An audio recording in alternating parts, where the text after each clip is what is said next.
You're watching the FARC Low Dollar Series on Fuel Spill TV, and welcome to the Berlin Raceway in Marne, Michigan for the running of the FARC U-Tails 150. The halfway point of the season will see 37 cars crammed onto this track that's just over 4/10 of a mile long, and it's a challenging little track with short straights and long, sweeping, tempting corners, not unlike the ABQ Speed Bowl down in New Mexico. Also, there's no outside wall on the backstretch, so if you have problems coming out of turn 2, you're going for a ride. Capturing her first career pole for tonight's race is Phyllis Theodore. Her previous best start was 23rd. Kelly Splicen, last week's runner-up, starts on her outside. Meanwhile, we will take you to the FARC Super Series late model race that took place earlier tonight. In qualifying, it was Bobby Porteau, the points leader, still looking for his first win of the year, taking the fast time, but he would roll a 2 on the inversion die, which inverted the first 2 rows, putting his brother Hamilton on pole for the start. Recent 2-time winner Matt Pearson would start on his outside, but he starts to drop back as Billy Bob Childers makes it 3 wide for second place. Bobby is boxed in while Hamilton gets away at the start. Coming to the end of the first lap, it is Andy Pearson getting a bump from Zidane Quackenbush and shooting back up the track in front of Alfred Jones and Ben Worthington. All 3 cars would continue after this pretty big fender bender, but Andy Pearson is going to pull his car into the pits for some further repairs. After 20 green flag laps, Jason Bates comes to a stop on track to bring out the first caution. It's the Porteau brothers dueling for the lead after the restart, as Andy Pearson tries to get one of his laps back. The inside is not always the fastest way around, and Bobby Porteau is finding that out. Ralph West is right on their bumpers as they duel for the lead. Jim Kidd's got some kind of problem with his 18 car and is nearly taken out by Alfred Jones. He comes into the pits, but AJ Young gets a bump from Upton Downs, and that sends Kidd tumbling up the track and into the catch fence. The race would be red flagged for about a half hour to repair the fence, which is going to make this night much longer than anticipated. AJ Young won this race last year in a wild finish, but he's going to exit early tonight. But after the race got restarted, the battle for the lead picked up again like nothing had happened, and this time Bobby Porteau is able to overtake the 42, and now Hamilton's going to fall victim to a charge by Billy Bob Childers. Ralph West had to make an unscheduled stop, and that's a really bad merge that's going to take Stephen Wallace and Tim Burkhalter into the wall with him. But as Ralph West is having all sorts of problems, his father James is having one of the best runs he's ever had in this series. He currently lurks in 4th, trying to get past the lapped car of Melanie Menendez, who pitted a couple of cautions ago. And right behind him, Rich Roy is having a great run in 5th place. But Xander Massey interrupts the race by driving right off of turn 2 and into that tire wall. Another battle for the lead after the restart. This time it's Billy Bob Childers making a run at it. Childers is coming off of his best finish of the season, 5th place at the Grundy County Speedway in Illinois. However, Bobby Porteau is doing a good job hanging on around the outside. There he goes, and Porteau will clear the 16 to keep the lead, but this fight does bring the 69 of James West into the picture. Alfred Jones has been stuck in the back after his problems early in the race, and now he gets stuck in the tire wall after contact between Samantha Mason and Stephen Wallace.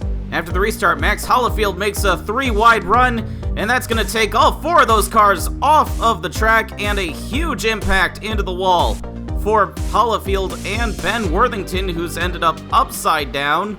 The track fell silent with this very serious accident off of turn 2, and unfortunately for Max Hollifield, Ben Worthington hit his car in a very bad place after he went into the wall and flipped that car over. Ben Worthington, Stephen Wallace, and Matt Pearson, 3 of the drivers in that wreck, would climb out of their cars, but there was a very concerning amount of work going on around the 888 car of Max Hollifield. Instead of putting the race under another red flag, the officials decided to call it 15 laps from the finish. Bobby Porteau, the leader at the time, is the winner. It is his first win of the year. There would be no front stretch celebrations due to the severity of that accident and because of time constraints, as we will get the Low Dollar Series race underway. We're looking at the number 25 car of SWH Racing, which is normally driven by Danica Hollifield, Max Hollifield's cousin, but she immediately left the track on her way to the hospital. The team put Rich Roy in the car at the very last second, right before the engines were to fire. Per the FARC rulebook, Hollifield will still collect the points, but we wish the best for Max Hollifield, SWH Racing, and the whole Hollifield family. Meanwhile, the FARC U-Tails 150 gets underway with Phyllis Theodore on the pole, but Kelly Splicin drives around the 74 at the end of the first lap and takes the lead. But towards the back of the field, Billy Ray Smith-Thompson, who qualified very poorly, gets a bump from Vincenzo Focusato and gets spun right in front of David Bloom. And this takes car number 42 out of the race right as it begins. David Bloom took a pretty good hit to that brand new nose that Team Bird put on that 69 car, but he would keep going. Nicholas Radcliffe and Sergei Yakovsky, this puts Todd Stater in the 66 into the wall. But the caution would not come out as everyone kept their cars pointed in the right direction. But Todd Stater and Nicholas Radcliffe would start dropping through the field. Radcliffe pushes up into the 66 again, takes him off the road and into the tire wall to finish off the 66 for good. After the restart, Vincenzo Focusato now gets tagged by Mason Yokoyama, and that 376 car goes right into the wall on the inside. However, the yellow would not be thrown for him, even though that 38 car is heavily damaged, though this was towards the back of the field. Meanwhile, Taylor Matthews has to come in for a cut tire, and she will fall 2 laps down. Matthews hoping to gain some ground on Michaela Perry-Jones, the points leader. Further up the field, Harry Asanola pushes right up into Eddie Vero, taking Rich Roy off the road, and almost taking out Patrick Ashcroft as well on the way back to the yellow. Rich Roy, the last-second substitute, goes out of the race just as quickly as he got in. Roy and what was left of the SWH crew would quickly pack up and join their teammates at the hospital.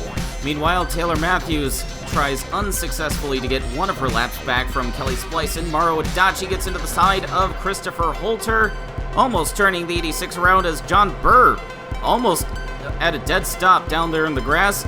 Mauro Adachi trying to get through this field in a hurry, gets into the side of the 86 again, and Carsons goes tumbling through the grass and comes to a hard landing on his roof. Carsons and Sharp are out as well, and after that restart, more calamity off of turn 2 as Megan Gallagher pushes up into Carrie Fenton and Rip Tyler, taking all those cars off the road and out of the race. You'd think the start of this race would have been a lot more subdued after what happened in the late models, but apparently not. But after we finally get more than a couple of green flag laps in, Taylor Matthews gets around the 41 and is now just 1 lap down. Meanwhile, pole sitter Phyllis Theodore has dropped like a rock. The FSD team must have tricked that car out for qualifying and hoped for the best. It's not working out for them. Silas White, in just his second start, was running third, but he smacks the wall off of turn 4 and gives the spot to Michaela Perry-Jones, who's charging through the field. She's made up a lot of ground after starting in 20th. David Bloom now bounces off the wall and into the side of Taylor Matthews. And here comes the rest of the field. Mauro Adachi and Michaela Perry-Jones have nowhere to go. And that's a huge stack up down in turn number 1. Mauro Adachi, heavily damaged and smoking, is going to go out of the race. He was driving very aggressively at the start, but he had planted himself firmly into the top 5. Christopher Holter and Mike Malone were the biggest victims of that stack-up, and those two will go out of the race as well after holding down some spots in the top 10. Perry-Jones and White would also have to pit for their damages and fall off the lead lap. This was not really what Perry-Jones wanted, as this is going to put her into the clutches of her points rival, Taylor Matthews. That big wreck is going to shake up the running order tremendously, aside from Kelly Splicin continuing to lead this race. Anthony Griffith has moved up into second, with Moncton winner Sergei Yakovsky following him in third. And fourth is Eddie Vero, who gets together with the lapped car of Aaron Coltier, but hangs on to it.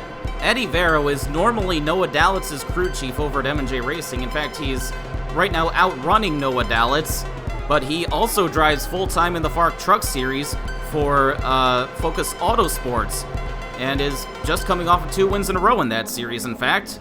Focus Autosports has put him in their second car for tonight. He started 18th and has done a great job tonight, working his way through the field and avoiding trouble. Now, he reportedly offered to help with the setup for tonight, but the Focus Autosports crew told him, no thanks, we're good, you just focus on driving, not forgetting what happened with Noah Dalitz at Nelson Ledges. You just saw Anthony Griffith slap the wall and hand second place to Sergei Yakovsky, as Noah Dalitz now gets turned around after contact between Bobby Dwyer and Patrick Ashcroft. Aubrey Wood in the 13 got a piece of that, and here comes Nicholas Radcliffe to join in the fun as well. Now, for all the criticism Noah Dalitz receives, a lot of the accidents he gets into have not been his fault. Looking at Taylor Matthews once again, as Anthony Griffith took second place back from Sergei Yakovsky. Matthews right back on the 41's bumper again, trying to now put herself back onto the lead lap. Meanwhile, things go from bad to worse for Noah Dalitz as John Burr bounces off the wall and right in front of the 63 car. That's going to take Noah Dalitz out for the night. John Burr, who is several laps down at this point, would continue on. One of the other Team Bird cars, Bobby Dwyer, gets in Anthony Griffith's way. That's going to cost him second and third, as Hunter Blaze has been working his way through the field. Griffith almost taking out the 72. Almost like what happened at General Grant between him and David Bloom. Griffith off the wall again. That car's not handling very well in turn 4 at all. This is going to cost Griffith several spots, but he gets the car going and will restart 7th. Taylor Matthews gets a good jump on Kelly Splicen and puts herself back onto the lead lap. Emmett Newton in the 23, also a lap down and trying to do the same. But now Aubrey Wood gets tagged by Aaron Coultier heading into turn 3, and Anthony Griffith gets collected in another wreck as Patrick Ashcroft and Bobby Dwyer go into the wall as well. It's all gone wrong very quickly for Anthony Griffith. He's going to try to charge back through the field again, but Bobby Dwyer gets caught in between him and Ryan Forrest, putting Forrest and Griffith into the wall. It's a bit of a setback for Ryan Forrest, but he's been doing a good job hanging onto the lead lap so far, and he's shaping up to stay there towards the end of this race. After the restart, the battle for second is on between Hunter Blaze and Harry Essanola, who started all the way back in 29th and had a bit of a rough start to the race, but he's charged through the field in a hurry. Eddie Vero in the 88 is trying to follow him past the 71. Behind this group, the battle for 5th is between Skeeter Farnsworth and Michaela Perry-Jones. Farnsworth has been doing a great job running up in the top 10 all day, and Harry Essanola's garage mate, Nicholas Radcliffe, also had a rough start to this race, a much rougher start than Enola, but he's made it all the way up to 6th. But towards the back, John Burr smashes into that turn 4 wall and loops it on the front stretch to put us under the caution once again. Sergei Yakovsky fell off the lead lap a while ago to make an emergency stop, and now contact with Durain Ridman is going to make his night so much worse as he smashes into the backstretch wall, taking Silas White with him, and that's both of those cars out. Meanwhile, Kelly Splicen has led every single lap of this race. With 2 laps to go, she is under no threat whatsoever from Harry Essanola, with the 13 of Aaron Coultier in between them. For as long as Accelerator Motorsports has been in the series, and with how much help they get from Lakoya, they have not had all that much success. Only a handful of times have things come together to get them into victory lane, but this is going to be one of those rare nights. Kelly Splicen comes off the final corner, and she will take her first checkered flag in the FARC Low Dollar Series since 2013, in a dominant performance where she led every lap and has grabbed every bonus point except for the pole. Just 5 points off of a perfect score, but I don't think she cares about that right now. Harry Essanola remains in second. The battle for third was won by Eddie Vero, with Nicholas Radcliffe behind him. Hunter Blaze did start to drop off a little bit towards the end. Patrick Ashcroft was involved in numerous incidents, but he still drove up to finish in 6th, knocking Skeeter Farnsworth down to 7th. Taylor Matthews came from 2 laps down to finish 8th, and she's definitely going to make some gains on Michaela Perry-Jones, but so will Hunter Blaze, who is also in the fight for the points lead. Anthony Griffith rallied back to finish 9th, with Jeffrey Jackson rounding out the top 10. Rounding out the lead lap finishers would be Ryan Forrest and Mason Yokoyama, who did a good job staying out of most of the trouble except for that contact with Vincenzo Focusato early on.